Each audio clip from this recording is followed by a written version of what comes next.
what Kamala Harris has said about forgiving student and medical debt. President Joe Biden's administration has centered around many issues, with student loan forgiveness at the top of the list. During his presidency, Biden erased $170 billion in student debt for roughly 5 million Americans. As the top Democratic contender, Vice President Kamala Harris is likely to continue Biden's student loan forgiveness plans, and she's also come out with a proposal that would see medical debt erased for many Americans. Harris has said she would like to use federal funds to clear medical debt from Americans that they face from their health providers, according to the Washington Post.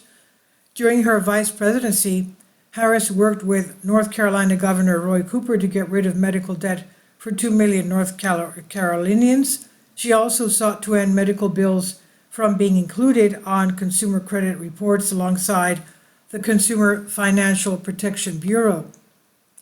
President Biden and Vice President Kamala Harris believe that getting sick or taking care of loved ones should not mean financial hardship for American families, the White House said in a statement in June.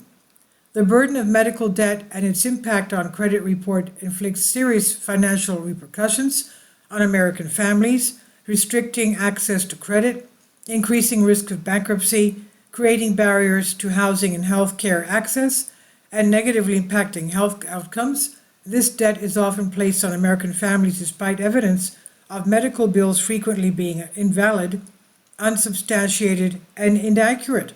Harris also said she would be in favor of preventing medical debt in the first place by protecting patients from debt collectors through charity care and restrictions on health care providers and third-party debt collectors.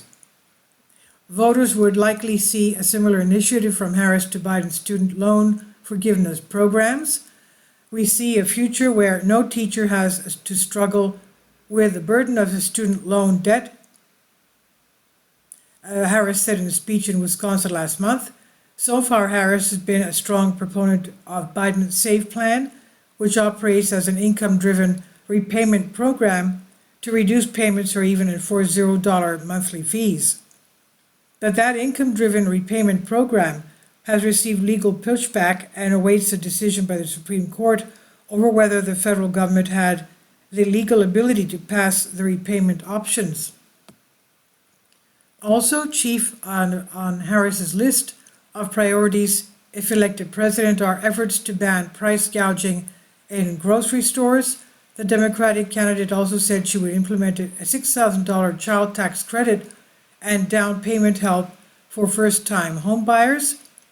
The Biden administration has already released the price-adjusted prescription cost for 10 drugs under Medicare.